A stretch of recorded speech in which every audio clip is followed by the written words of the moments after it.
Kia ora and welcome to the Beer Jerk Beer of the Week Drink Along. I'm Joe and this is Luke. And this week we're drinking a beer from Sprig and Fern, a Best Bitter, an award-winning Best Bitter. Many awards, I believe. Yeah, the big Melbourne International Beer Awards, it won a gold. And at the same awards, Sprig and Fern won Best New Zealand Brewery. That's this year, so pretty impressive. And Sprig and Fern should know a thing or two about making Best Bitters. Cheers.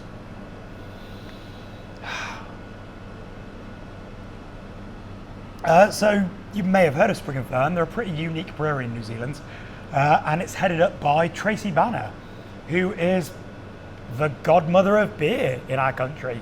So she's been brewing for, well, this year marks 40 years of Tracy in the brewing industry. She left school in Liverpool at 16 and immediately got a job in a brewery lab, testing the malts in the brewery. So she's got quite a different background to most brewers. I feel like week in, week out, the story we tell of these wonderful independent brewers is about a couple of blokes that got into home brewing. Their mates liked their beers and decided to scale up, but Tracy was completely different. She was a 16-year-old kid in Liverpool and she wanted a job. And the local big brewery had some jobs going.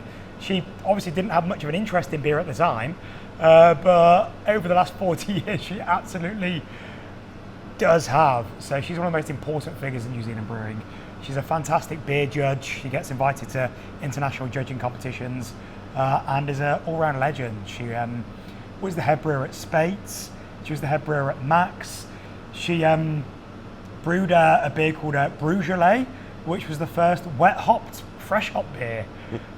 So yeah, there's many reasons why she's a super important person in New Zealand beer. And the Sprig and Fern, as I said, they do things their own way. Down in Nelson, they've got 14 Sprig and Fern bars that are all independently owned.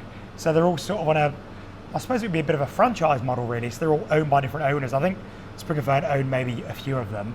And that's a really fantastic way just to really control the supply lines and make sure that their high quality beer is getting poured all over the place. But they make a lot of European style beers, eh?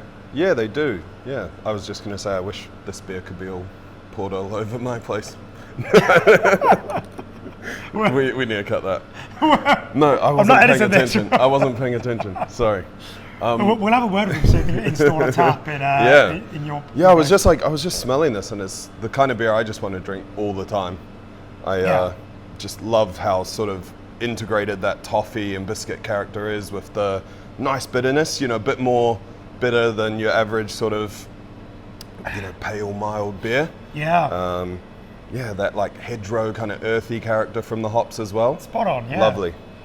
And people used to drink beers like this all the time. This is a best bitter. So in the olden days, you'd have your bitter, your best bitter, your extra special bitter that was a bit more boozy. And in the olden days, the word bitter and pale ale was sort of used interchangeably.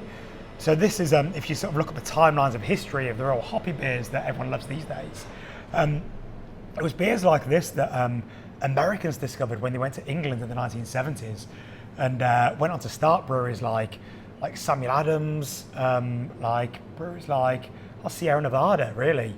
And their pale ales came from those English pale ales and bitters that were very heavily hopped, frankly, compared to what was available in America in the 60s and 70s, which were just your generic adjunct rice lagers that had no flavour. And that was the old John Cleese joke about American beer was like making love in a canoe because it was fucking close to water. So these flavoursome beers became American pale ales, which they stripped back the malt, they elevated the hops, they developed their whole new hops. You have this these Yakima Washington hops, so it's kind of pale ales these days are a far cry from these traditional bitters and pale ales, but both are delicious. And yeah, it's sort of beer you would want to just after a hard day down pit. Yeah, well, you look at the colour of it, and your first instinct is it might be a little heavy, but it's just so smashable, so light. Everything's just perfectly balanced. It's not sort of attacking your palate in any aggressive way. Just a great time, yeah. Yeah, biscuity character to it, and absolutely gold medal worthy best bitter, and maybe a beer that some of you might not be as into. It might be a bit a bit boring for some people, perhaps, if you're used to having your socks blown off by having, shed loads of chocolate in a beer or coconut or hops.